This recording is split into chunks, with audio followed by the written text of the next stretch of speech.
next question would be like, so how did the Adam22 interview like come about? Just because the crazy thing or this weird thing with you is just like seeing you in so many different spaces.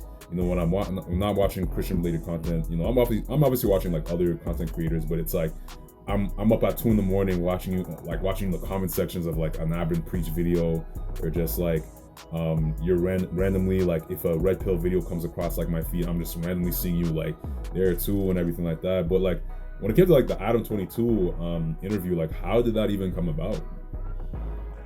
Well, the internet's a lot smaller than you think it is. So if you are making videos or reacting to the same videos or reacting to reactions or whatever, it's just a much smaller place, especially with like videos going viral on a TikTok. And so I had reached out to Adam22 a long time ago. We kind of had a little spat on Twitter. And I'm not sure if he even remembers that, but long story short, man, I reacted to a conversation he had with Sneeko, and I think that his perspective as an atheist was very valuable, which he basically just said, like, if God was real, it would be the most fascinating thing, and I'd spend all my time wanting to learn about God. And I was like, yeah, bingo, you know, what a great take. And so I did that video, and I did that video just bigging him up, which I think is a whole nother thing of like Christian content creators sometimes aren't willing to just big up a non-Christian when they make a good point about God, you know?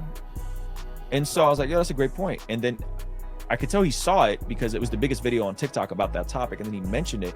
And so then I just made another video and was like, oh, I think Adam22 mentioned me. And then in that video, I was like, yo, like, bro, like, if you could say my name, like, it's all good. Like, you know who I am. Like, you don't gotta like Christian, like, you know, I made the biggest version of that video.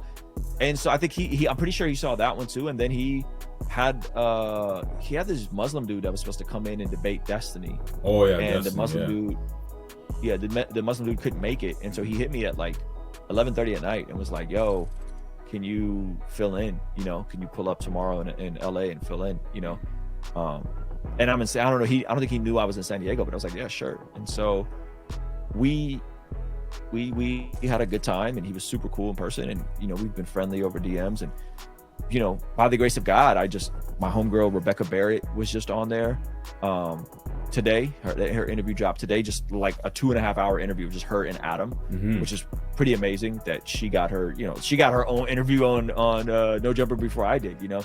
And then tonight they're having a debate between 2 other Christians I recommended on there. This girl named Brittany, who's an ex-porn star turned Christian, a pastor's wife and like advocate, and then the co-CEO or the vice president of Exodus Cry, which is the biggest anti-human trafficking nonprofit. So they're going to be, I think they're supposed to be on today. Oh really? And so like, yeah, so like I challenged Adam, like, man, I think you should like consider having more diverse perspectives on, and like he took that to heart and was like, I think he's trying to do this series of like debates every Monday, and I've been able to just kind of send him some cool guests, and he said he wants to do something else again with just me. And so we'll see, man. So yeah, like the internet's a small place, man, and I think if you make good content, I think like generally speaking, like if people can see that you make good content, the packaging is good, the thumbnails are good, the video looks crispy, more people in the internet space will like look at the video and be like, okay, well,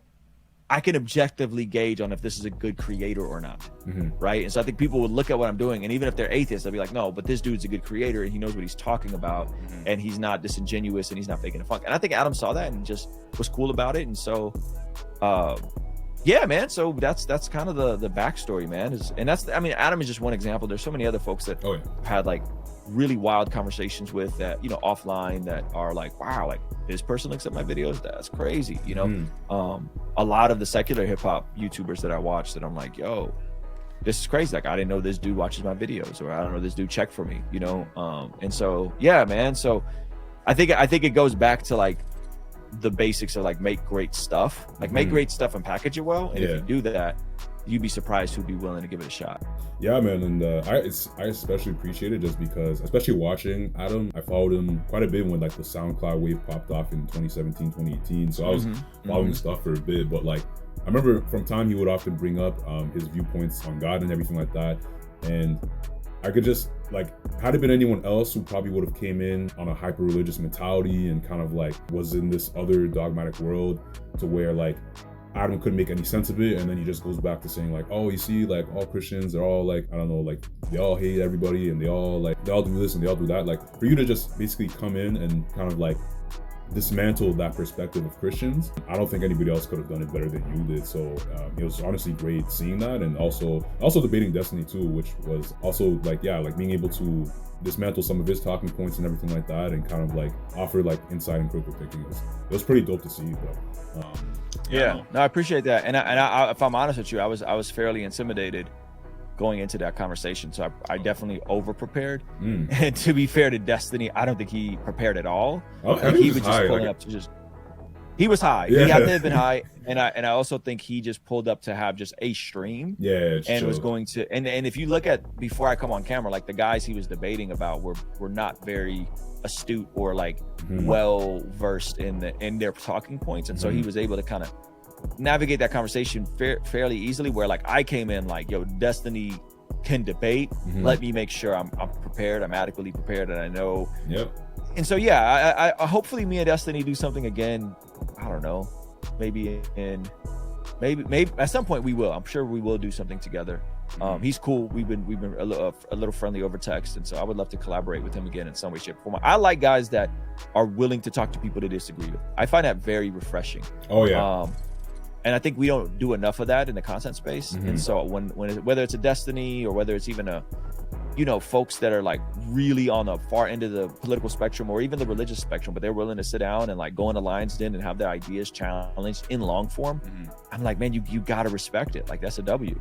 Yeah, no, I think especially with Destiny, he's kind of like this gateway to like the left almost. Not really, but it's like watching his content, it's kind of like refreshing where it's kind of like, okay, like you literally got canceled from all these platforms and deplatformed, and it's like you're a leftist, and it's like, okay, like you seem to have something to say, so let me sit down and let me listen to it. And it's like, yeah, Destiny is, from watching him, he's very charitable, especially with letting other people onto his platform, even if they have 0 followers.